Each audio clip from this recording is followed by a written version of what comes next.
tere, minu nimi on Raul-Villem Reidi, ma olen 3D koguduse tervituse tsentraalne juht ja ma olen täiega õnnelik, et oled võtnud lihtsalt aega, et täna siia tulla. Oled sa Tartus, oled sa Tallinnas või oled sa lihtsalt oma kodus voodis ja lihtsalt võta, istu mugavalt, kinnita turvavöö, naerata kõrvalolijatele ja lihtsalt naudi, mis nüüd tuleb.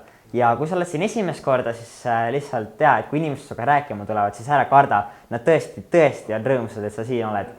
Ja kui nad tõesti pole veel sinuga rääkima tulnud, siis usu mind, nad tulevad. Ma ei ole alati olnud selline, nagu ma praegu olen. Ma olen päris kindel, et ka sinagi pole selline, nagu sa olid näiteks aasta tagasi. Mina olin aasta tagasi näiteks palju rutakam, ma olin vastutustundetu ja ma sisuliselt tegin lihtsalt nii, et mul hästi läheks. Ma mäletan, kuidas ma ikka vahepeal kuskil kommi võtsin või koogi pealt vahukoort limpsasin ja klaasi maha ajasin, nagu ma just praegu enne siin ajasin. Ja siis, kui küsiti mult, et oota, mis siin toimub, siis ma alati rahulikult lihtsalt ajasin süü teise peale. Nüüd, kui ma vahepeal mingi apsaka tegin ja ma vahele jäin, siis ma loomulikult vabandasin, ütlesin, ma rohkem ei tee ja ma muutun. Aga tegelikult ma ei tahtnud muutuda, ma lihtsalt kahetsesin, et ma vahele jäin. Aga ma olen küll meelt parandanud kunagi. Ma mäletan, kui ma olin 5. klassis, ma olin selline paks ülekaaluline poiss ja siis mingi hetk mul sai villand, et ma olen paks ja siis ma võtsin paari kuuga kohe umbes sellises suurusesse, nagu üks minu parane olema peab. Ma mäletan, üks aasta tagasi ma tulin 3D kogudusse ja siin inimestel oli selline mojo, millest ma isegi aru ei saa. Nad kuidagi tahtsid inimestele head ja nad nautisid seda, mis oli mulle täiesti nagu aru saamatu, et miks sa teed kellelegi head, aga ei taha talt midagi vastu nagu. Ja see tõesti meeldis mulle ja ma sain aru, et mulle ei meeldi midagi, mida ma teen. Mu nagu ideaalne maailmapilt, mis mul oli, kuidagi hakkas rappuma ja siis järsku minu ideaalne minapilt hakkas rappuma ja ma ei olnud enam nii kindel, kas ma tahan olla selline, nagu ma tol hetkel olin. Sest inimeste naeratused ja nende selline siiras rõõm, mis nad andsid, kui sa oled nende vastu hea, oli kuidagi nii õige. See oli nii, nagu see peakski olema. Ja ma sain aru, et mu teod teevad inimestele haiget, need ei tekita sellist siirast rõõmu, see ei ole nagu see peaks olema. Ja ma otsustasin, et nüüd ma tahan inimesi hoopis aidata. Aga vaata, aastatega oli selline väike vale nii käpas, et kohe kui midagi sassi läks, siis nii lihtne lihtsalt väike vale käiku panna ja põhimõtteliselt mitte kunagi jää ju vahele. Ei peagi vastutust võtma, ei peagi tegema seda kõike rasket asja, millest Mattias meile rääkis paar pühapäeva tagasi. Aga ma pean ju olema ikkagi, ma pean olema täiskasvanulik, ma olen siiski puberteedis, eesmärk on saada lõpuks täiskasvanunikuks. Ja siis ma otsustasin, et ma hakkan muutuma, ma hakkasin lihtsalt panin mingid piirid paika, ma hakkasin enda aega ohverdama ja lihtsalt vabatahtlikku tööd tegema, igat lubadust pidama. Ja mis ma lõpuks saavutasin see, et aus oli mu standard. Mu jah oli jah, mu ei oli ei. Mu elul oligi nüüd uus standard ja see vale elustiil, kus ma valetasin ja petsin, siis see tundus kuidagi nii vale, et ma absoluutselt ei mõista praegu, kuidas ma endaga üldse elada suutsin. Tänapäeva mehed, üleüldse inimesed, aga eriti just mehed teevad sama vigu, ainult palju suuremaid. Nad ei võta vahukoort torti pealt. Nad valetavad, nad löövad, nad ei pea lubadusi, nad ei ole kuulekad ja siis alati, kui mingisugune süü tuleb, siis nad alati ütlevad, et mina ei teinud. Kuhugile eemal olevate vanemate peale või mingite halbade olude peale kantakse see kuidagi vastutus või nii, ei taheta üldse vastutus võtta. Sest mõtleme, kui palju tähtsaid, suuri, kuulsaid mehi me näeme sotsiaalmeedias, kes lambivalguses nõjatuvad kaamerasse ja vabandavad kellegi ees, aga tegelikult me teame, et nad ei mõtle mitte sõnakeski. Näiteks Justin Bieber oli 5 aastat selline ja nüüd ma loodan, et ta tõesti muutus. Ja mina olin ka alguses selline, aga peab teadma, et selline meeleparandus ei ole ju reaalne. Me tegelikult ei muutu, me ei paranda meelt. Me lihtsalt kahetseme, et me vahele jäime. Ja see ei vii mitte kuhugile elus peale lihtsalt ummiku, me lihtsalt jääme kinni. Meessoona on meie probleem see, et me nii tihti keeldume peeglisse vaatamast ja lihtsalt oma vigu tunnistamast. Kui palju on juhtunud seda, et me lihtsalt surume selle vea endas alla ja ei tunnista seda ja lihtsalt ütleme, et meil pole midagi viga. Doktor ei saa aidata meest, kes on haige, aga ta ütleb, et ma ei ole haige, et ma olen täiesti terve ja siis keeldub abist. Näiteks hiljuti olid just kooli sisseastumiseksamid. Me vanemad kogu aeg palusid, palun õppige see viimane lõpuspurt, ärge laske lõdvaks. Aga me olime nagu, me oleme tarkurid, meil pole Matas 3 aastat vigu olnud, me saame rahulikult kuhu tahame sisse. Aga mis juhtus? Kõigist mu sõpradest ainult üks inimene ja see ei olnud mina, sai sinna kooli, kuhu ta tahtis. oleksime me natuke varem meelt parandanud, oleksime natuke varem aru saanud, et me võiksime tegelikult alluda autoriteedile, me võiksime kuulata vanemat, me võiksime õppida ja mitte lõdvaks lasta, siis me oleksime seal koolis, kus me oleme. Loomulikult siis kõik pärast seda kooli sisseastumiseks, mis hakkasid ilusti õppima ja vabariiklikult läksid neil palju paremini, aga siiski me ei parandanud piisavalt hästi meelt ja elus juhtub nii palju, et oleks me natuke varem meelt parandanud, siis me oleks palju paremas kohas. Meestena, eriti mina, kes ma olen puberteedis ja kõik mu ajakaaslased, me tahame alati ennast näidata heast küljest, me ei taha eksida. Ja siis, kui me lõpuks tõesti keerame käki kokku, siis tekib selline kiusatus, et tahaks tõesti süü teise peale ajada, tahaks säilitada seda imelist imidžit, mis on meie ümber. Näiteks enamus noori ei salli kooli, aga kooli ei salli just kõige rohkem poisid. Meil on halvad hinded ja kogu aeg me süüdistame, õpetaja on halb, ta on liiga range, ta ei oska õpetada, koolide süsteem, see on kohutav asi, see raiskab meie vaba aega ja me ei saa sellest, kelleks me saada tahame. Ja siis isegi, kui me saame aru, et äkki kool on vajalik, siis on meil selline standard siin nooruses, et kool ongi halb ja kui sulle meeldib kool, siis... Aga minu arust noorus pole siiski nii hukas, kui räägitakse. Ma julgen isegi väita, et me tunnistame vahepeal oma vigu. Aga sageli juhtub, et kui me võtame süü omaks, siis me lihtsalt longime selle teadmisega ringi ja me ei teegi mitte midagi. Ma olen ausalt lugemise kaotanud, kui paljud mu sõprade paljud ootavad suhted on lihtsalt katki läinud, sest tuli välja, et kummagil osapoolel midagi sobinud ja siis selle asemel, et rääkida või tegutseda või ennast muuta, lihtsalt jalutati kuskil pargis üksi kurvalt mõeldes, et nüüd ongi siis kõik. Muutuda tähendab ju kõigepealt endale ja siis avalikkusele tunnustada, et me polegi perfektsed ja me oleme puudulikud ja meil on vead. Aga just mehena seda on nii raske teha, sellepärast seda teevadki nii vähesed. Kuid meelepäranduse eesmärk on siiski paremaks muutuda, et jõuda sellest halvast standardit paremasse standardisse. Aga kuidas seda siis teha? Nüüd tavaliselt, kui üks inimene jutlust koostab ja tahab eeskuju võtta, siis ta vaatab Jeesuse peale, sest Jeesus oli ja on ja tegi kõik ideaalselt. Aga minu õnnetuseks ei saa ma Jeesuse poole vaadata, sest Jeesus oli nüüd eranditult aus, ta oli loomulikult puhas mõõtetes, ta oli 100% headus ja tegi iialgi kellelegi haiget. Ta oli ideaalne, ehk siis ta ei parandanud meelt.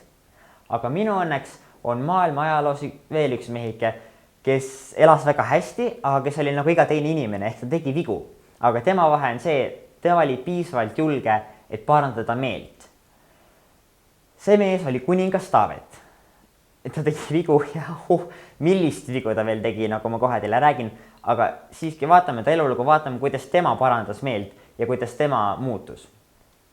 Pööra minuga sinises piiblis lehekülg 335, ehk siis 2. Samueli 12. peatükk. Ei, ära seda veel pane. Teen su asja seda. Pööra minuga sinises piiblis lehekülg 335 ehk siis Samueli 12. Lihtsalt, et kontekstist aru saaksite, siis ma seletan teile veidi, mis juhtunud on. Kuningas Taavet oli nüüd rõõmsalt Iisraeli valitseja ning tal oli võim teha sisuliselt kõike, mida ta tahtis. Ühel päeval katuse jalutades, sest ta lihtsalt oli nii lahe mees, märkas tõesti kena neidu pesemas. Nüüd loomulikult Taavet laseb naise kutsuda ja nad veetsid öö koos ja siis sai naine teada, et ta on rase ja ütles ka Taavetile. Väike pisiasi on see, et naine on abielus. Ja siis, mida teeb Taavet? Taavet laseb saata naise abikaasa sõtta kõige velisemale rindele, kus ta hukkub ja pärast, kui naine on ära leinanud, siis võtab Taavet selle naise endale abikaasaks ja siis see naine toob talle ilmale poja.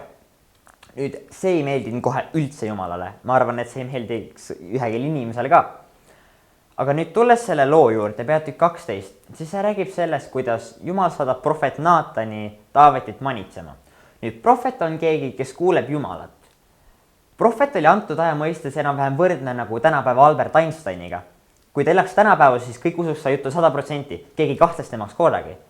Sellel ajastul oli samamoodi. Kõik inimesed olid täiesti veendunud, et tal on õige, et ta kuuleb Jumala häält ja keegi ei mõelnudki kahelda. Ehk siis, kui Taaveti juurde tuli prohvet, siis ta sai aru, et nüüd ta on sügaval sees. Aga üks asi, mida prohvet Naatan ütles, mis Taavetile, mis tõesti pani mõtlema, oli 2. Samueli 12.8. Mina olen sulle andnud su issanda koja ja su sülle su issanda naised ja olen sulle andnud Iisraeli ja Juuda soo ja kui seda on vähe, siis ma oleksin võinud sulle lisada veel ühte ja teist. Veel ühte ja teist. Taavetil on kuningriik, tal on mitusada naist ja Jumal oleks võinud talle veel lisada. Lihtsalt ja ainus, mida Taavet pidi tegema, on mitte Jumalale selga pöörata. See lõi mind täiesti nagu pahviks.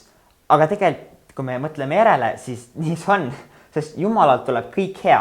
Tema on loonud kõik hea. Ta on loonud armastuse, ta on loonud see imelise looduse meie ümber. Ta on loonud rikkuse, headuse, kõik, mis on hea. Ja ta kohe kindlasti ei ole sellega ahne, sest ta saab seda lihtsalt niimoodi teha. Ja seega, kui me oleme lihtsalt isiklikus suhtes Jumalaga, siis see toobki meile rõõmu. Isiklik suhe Jumalaga toobki meile rõõmu. Jah, ma just kordasin seda. Isiklik suhe Jumalaga toobki meile rõõmu. Vahepeal inimestena me arvame, et meil on kõik olemas. Aga Jumal õnnistab nii, nagu mis ei suuda ette kujutagi. Ta tahab meile head. Meeleparandus ei ole ainult lihtsalt Jumala jaoks, vaid see on ka kindlasti selle jaoks, et meie enda elu kvaliteet läheks üles siin praegu ja kohe. Sest kui Jumalalt tuleb kõik hea, siis kui me oleme Jumalaga koos, siis me lihtsalt saame seda head järjest juurde. Aga ainus viis, kuidas me tõesti seda head juurde saame, ongi, kui me oleme Jumalale truu ja me ei pöörata teelt ära. Isegi kui me oleme võssa pannud, nagu Taavet pani, siis me pöörame Jumala tee peale tagasi. Ent millegipärast nii mina kui ka Taavet kui ka arvatavasti sina oled teinud vigu oma elus. Aga Taavet mõistis oma vigu ja 2. Samueli 12:13 ütleb niimoodi.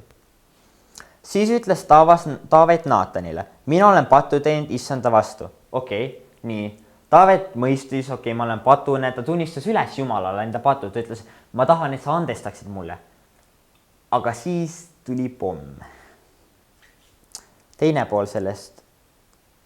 Ja Naatan ütles Taavetile, issand on juba su patu sulle andeks andnud, sa ei sure. Nüüd, see on see hetk, kui ma karjusin üles oma lauast ja ütlesin, mida? Oota, nii. Taavet on tapnud mehe, pannud naise abielu rikkuma, ise abielu rikkunud ja siis ta lihtsalt ütleb, sorry, ja siis su patud on sulle andeks antud. Jumal on õiglus ja me teame oma elus, et kõigel on tagajärg. Valetamisega suhted lõhenevad, vägivallaga tekib hirm, pettusega kaob usaldus. Aga kuidas siis mõrv Taavetit ei mõjuta? Mõrv on nii suur asi.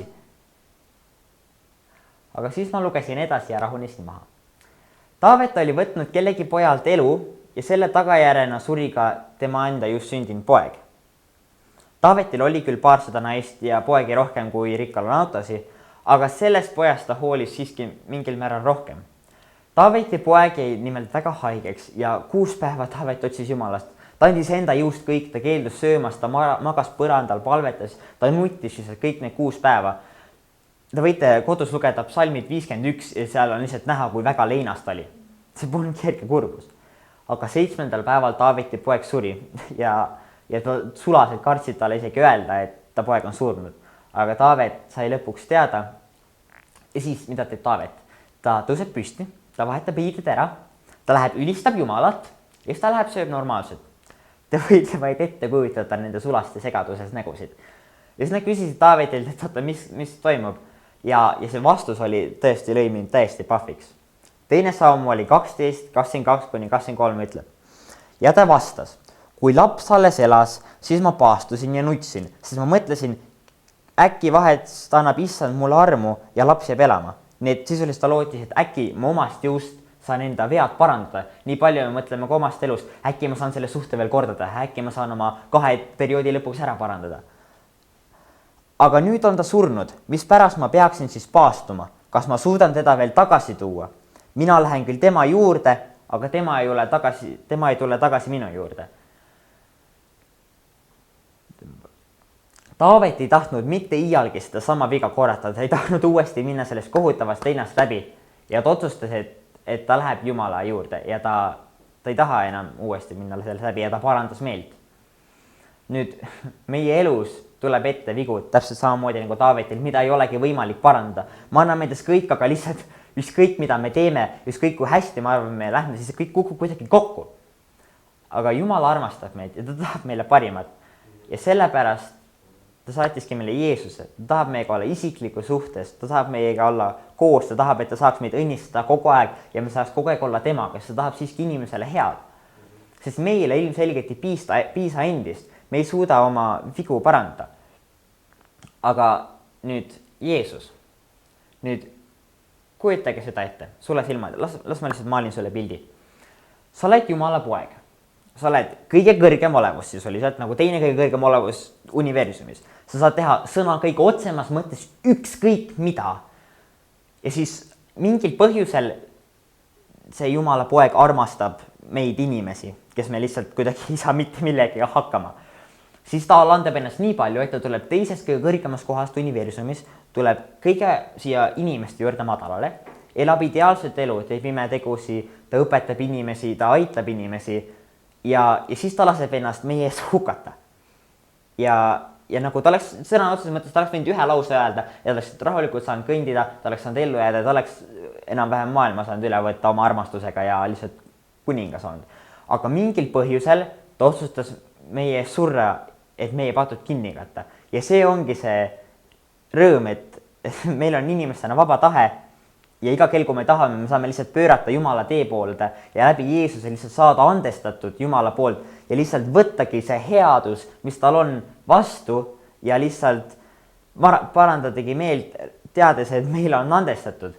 Ja temalt me saame ka seda jõudu, sest ta jättis meile püha vaimu, mis on selline hästi lahe asi, järgmise sammude avastada teada. Aga see on selline lahe asi, mis nagu annab meile jõudu, annab seda rõõmu, annab meile rahu, annab meile naudingut, kõik annab. Ja siis selle kaudu me saamegi, meil ei peagi piisama oma jõust, vaid me saame lihtsalt võtta ülalt ja seda jõudu kasutada. Okei. Ma olen teile rääkinud mingi kauget juttu, kuidas Taavet meelt parandas ja kuidas me saame Jeesusele andeks, aga see ei lahenda siiski küsimus, kuidas me end muudame.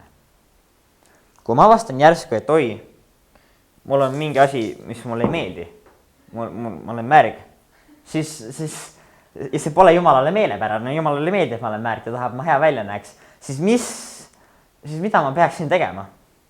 Nüüd mu lemmikraamat piiblis on Efes lastele ja see annab päris hästi teada, mida tegema peab. Efelastele 4.22 kirjutab Paulus nii. Teil tuleb jätta oma endise eluviisi poolest vana loomus, kes laostub petlike himude käes. Nüüd siin on, kus enamis inimesi lõppeb ja on nagu okei, väga hea, ma jätan mingi oma patu maha, ma jätan oma halvad kombed ja kõik maha ja siis kõik läheb hästi. Aga see järgmine osa on just kõige tähtsam, 23 ja 24. Ning saada uueks oma mõttelaadilt ja riietuda uue inimesega, kes on loodud Jumala poolt elama tõe, õiguses ja vagaduses. See ütleb, et me jätame selle vanaloomuse maha, aga siis me jääme tühjaks ja lõpuks me ikkagi jõuame sinna tagasi. Me peame lükkama selle vanaloomuse välja ja võtma uue loomuse peale, riietuma uue inimesega, kes on loodud Jumala poolt elama tõe, õiguses ja vagaduses. See tähendab, et Jumal tahab meil andagi seda jõudu Jeesuse kaudu, et lihtsalt muutuda paremaks. Ja kui me lihtsalt lõpetame millegi tegemise ja me ei asenda seda tegemust, siis lõpuks me jõuame ikka sama punkti. Jumal tahab meile parimat, ta tahab meid õnnistada ja aidata ja meil muutuda ja sellepärast ongi nii tähtis võtta midagi uut peale, midagi vana hüljates. Ma jagan teiega 2 näidet, kuidas minu elus see on töötanud. Näiteks, tunnistan nüüd üles väga margi näite. Ma olin kunagi sõltuvuses pornograafiast. Ma nägin naisi kui lihtsalt lihatükke, keda mõtetes pingeritta panna. Ja kui ma mingi hetk sain aru, et see on vale ja see ei vii kuhugile, siis ma otsustasin lõpetada naiste halvasti kohtlemise ja vaatamise ning sellest hetkest alates ma hakkasin naisi kohtlema kui Jumala tütreid. Neist tuleb austada, neist tuleb hoolida, neid tuleb austada ja see andis täiesti teise pildi tütarlastele. See tegi nagu protsessi palju lihtsamaks ja kiiremaks, kui ma muidu oleks lihtsalt võidelnud kuidagi, et ei, ma ei või naisi halvasti vaadata, siis ma mõtlesin, et see on imeline loodu, mis on nagu maailma looja ideaalne on loodud tema ideaalseks. Samuti ma olin kunagi arvutisõltlane ja kui ma aru sain, et ma ei jõua oma eluga kuhulegi, siis ma otsustasin, et nii sobi ja ma lõpetasin arvutis olemine ja selle asemel ma hakkasin tegema rohkem sporti ja ma hakkasin asju organiseerima. Nii ka kord, kui ma tahtsin arvutis olla, siis mul oli midagi varemat teha. Ja siin on minu väljakutse sulle. Võta üks asi, mis vajab kohe praegu muutust ja meeleparandust. Midagi, mis ei ole Jumala kõige parema plaaniga sinu jaoks koos kõlas.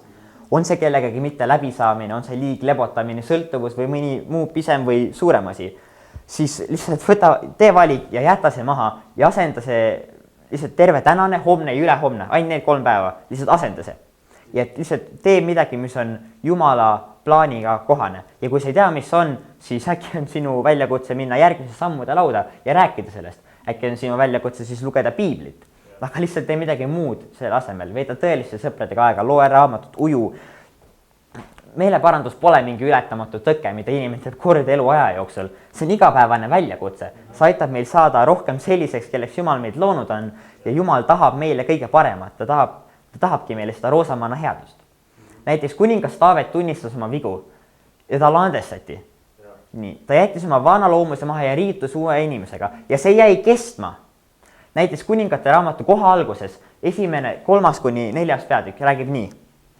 Nad otsisid siis ilusat tütarlast Iisraeli kõigist paigust ja leidsid suurem lanna Abisaagi ning tõid ta kuninga juurde. Tütarlaps oli väga ilus, ta sai kuninga eest hoolitsejaks ja teenistada, aga kuningas hoidus temast. Nüüd meil on selline olukord, kus Taavet on vana ja talle leitakse teenindaja ja see on mingi kena nätsik, kes on terve Iisraeli peale kõige kenam tütarlaps, arvatavasti kordades ilusam kui see, keda ta pesemas nägi. Aga ta on meelt parandanud ja ta hoidub temast. Ta ei korranud sama viga, ta on muutunud inimene. Aga inimkond kahjuks kordab samu vigu. Minu ajalooklassis on üks lahe tsitaat, mis kõlab nii. Ajaloost me õpime, et me ei õpi ajaloost. Ja see on väga tõsi. Inimkond teeb kogu aeg samu vigu. Ma ei tea, mitu sõda on kokku olnud inimkonna ajaloos. Aga kujutage ette, kui kõik inimesed parandaksid meelt ja me muutuksime.